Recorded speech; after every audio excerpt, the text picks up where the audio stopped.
The Oregon penitentiary was way overcrowded, inmates doubled up in their cells, half of them out of their minds. Fights were breaking out left and right, gangs getting tougher to handle. There were race issues, drugs, all while funding for counseling and rehab continued to get slashed. Why now? And why this? Mason reread the warrant. The execution was scheduled for October 29th, 12:01 a.m. "Less than a goddamn month," he said, shaking his head.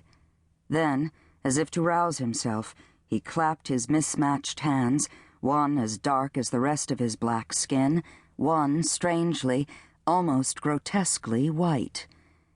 There was no complaining in this job, he told himself, no moaning about what needed to be done, no stammering or stuttering or doing anything that might show the slightest bit of resistance or hesitancy. No, everything in his career had been leading him to this kind of challenge.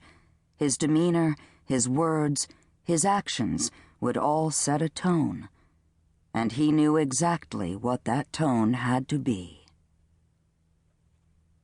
Chapter 2, September 1983. She remembered the date, September 20th, and the time, 6 p.m. The scent of the air was spiked with apples, and over by the river, geese were taking to the sky. Her son, Shep, 13.5 years old, stood in the field near the barn playing his trumpet, and her youngest, Bliss, was on the tire swing with her best friend, Jeff. And she, Irene Stanley, 32 years old and trim as a pin, was making her family dinner. Nate pulled up in their brand-new pickup, tugged off his wide-brimmed Smokey Bear-style hat, waved to his kids, banged through the back door, and smacked a U.S. map on the counter next to where she was cutting vegetables. He was a handsome man, with fighter-hard muscles, copper-colored hair, and bright green eyes. She smiled as he shucked off his jacket, dropped it and his hat on the kitchen table, and announced that a buddy of his back in the service had called that morning. "He's a sheriff out in Oregon. Says he wants me to come be his chief deputy." Irene glanced up from her cutting. "Since when are you looking for a job?" Nate had been a Union County deputy for going on 9 years. Not chief deputy, but getting there. He was smart, gregarious, a war hero. He'd be elected sheriff one day, Irene was sure.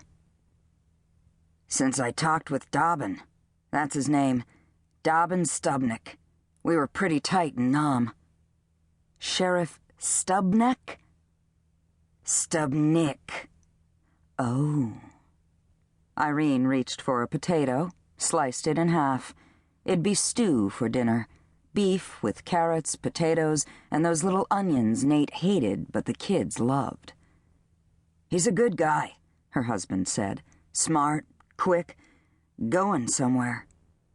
He pushed aside Irene's cutting board, then opened and flattened out his map, crisp and new, blue and red lines crossing the lower 48. Nate traced his way from the middle of the heavyweight paper to its very left side, stopping on the word Oregon. "It's desert country out that way," he said. "Wide and open. Hell, parts of it are still considered frontier." Irene looked at where Nate's finger stopped and imagined a scene from some John Wayne movie. Cowboys, Indians, saloons with buxom barmaids. The farthest west she'd ever been from their home in Illinois was St. Louis, and that felt good enough. "There's everything there, sweetie. Mountains, lakes, the ocean, you name it." Irene set down her knife. She'd grown up in the house where she now stood. Her mom had cooked in this kitchen, so had her grandma. The place was built by her great-granddad, and it sat on a fine and fertile piece of ground with the Mississippi curving around it like a hand. And Nate? He grew up not 3 miles away. For 55 years, his family had run Carlton's only butcher shop. Irene and Nate's 2 children, Shep and Bliss.